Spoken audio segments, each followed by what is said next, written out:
tourist attractions in Australia. The Great Barrier Reef.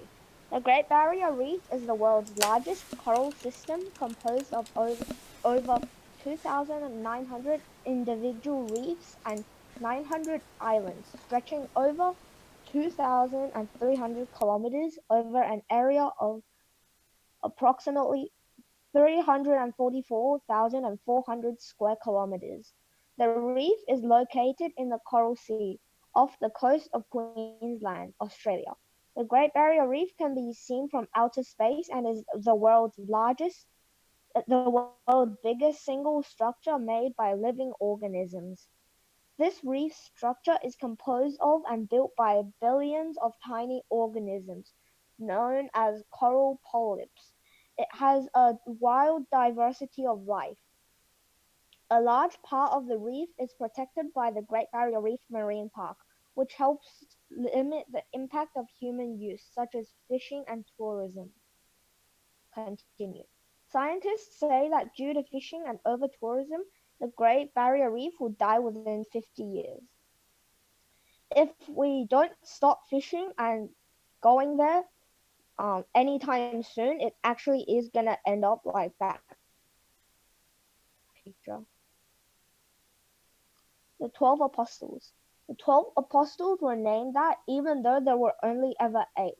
Now there is only 7 as one of them fell in July 2005, as you can see in the top upper picture.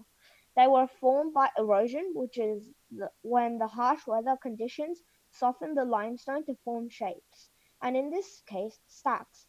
People say that there will be more apostles in the future because this sea is biting away at what is now is a cliff.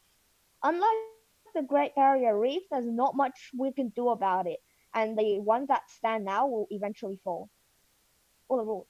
Uluru is an Inselberg, literally island mountain.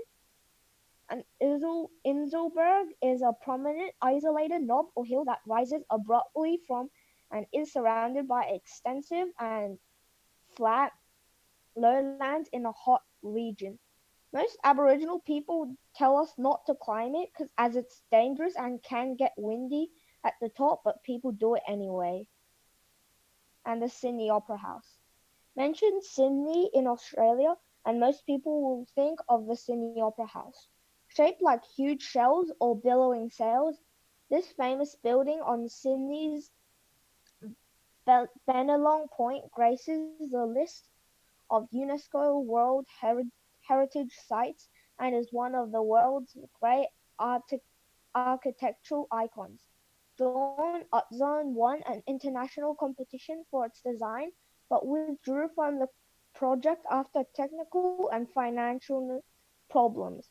Construction was finally completed in 1973 at a cost 10 times the original budget. By this time, Utzon had left the country, never returning to see his magnificent creation. Any questions?